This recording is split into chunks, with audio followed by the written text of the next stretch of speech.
Hello, আসসালামু আলাইকুম সকলকে। যুক্ত হয়ে গেলাম আমি জামান আহমেদ। আজকে সম্মিলিত ৯ ব্যাংক ও ২ আর্থিক প্রতিষ্ঠান পদের নাম সিনিয়র অফিসার পদের প্রশ্ন সমাধান করব। চলো কথা না বাড়িয়ে প্রশ্নে যাওয়া যাক। শব্দ যখন বাক্যে ব্যবহৃত হয় তখন তাকে কি বলে? তখন তাকে পদ বলে। উপমান কর্মধারয় সমাসের সঠিক উদাহরণ কোনটি?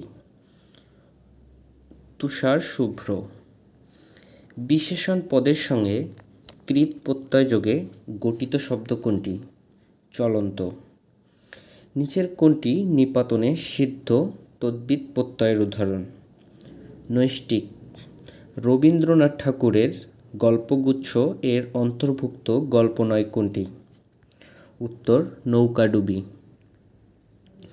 যে অন্যদিকে মন দেয় এক কথায় কি বলে? অন্যন্যমনা। চর্যাপদ মূলত কোন ভাষার আদলে রচিত? প্রাকৃত। কোনটি বিমূর্ত বিশেষ্য? বিমূর্ত বিশেষ্য হল সৌন্দর্য। কাজ শব্দটি কোন পদ? কাজ শব্দটি বিশেষ্য পদ। দ্রুত শব্দটি কোন পদ? দ্রুত শব্দটি ক্রিয়া বিশেষণ। প্রভাত চিন্তা কার রচিত গ্রন্থ? কালীপ্রসন্ন ঘোষ। নিপাতনে সিদ্ধ ব্যঞ্জন সন্ধি কোনটি? উত্তর একাদশ। পরবর্তী প্রশ্নে আসি। ঋজু এর বিপরীতার্থক শব্দ কোনটি? উত্তর বক্র। নিচের কোনটি খাঁটি বাংলা শব্দের উদাহরণ? উত্তর হাত। দারোগা শব্দটি কোন ভাষা থেকে বাংলা ভাষায় এসেছে? দারোগা শব্দটি তুর্কি ভাষা থেকে বাংলা ভাষায় এসেছে।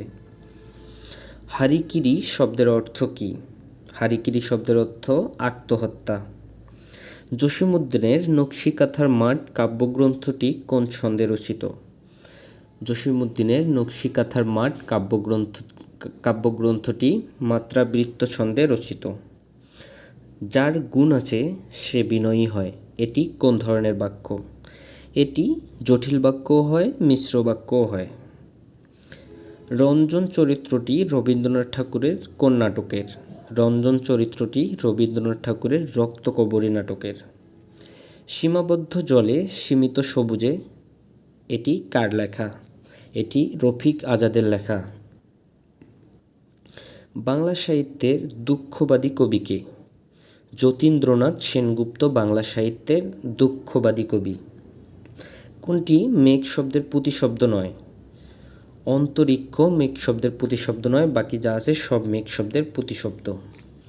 কাজী নজরুল ইসলাম পরিচালিত চলচ্চিত্র কোনটি?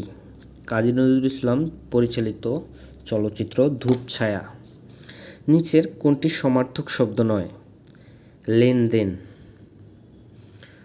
তো এই ছিল তোমাদের জন্য গুরুত্বপূর্ণ কিছু প্রশ্ন এবং উত্তর। আশা করি ক্লাসটি ভালো লেগেছে। যদি ক্লাসটি ভালো লেগে থাকে লাইক, কমেন্ট, শেয়ার, সাবস্ক্রাইব করে পাশে থাকো।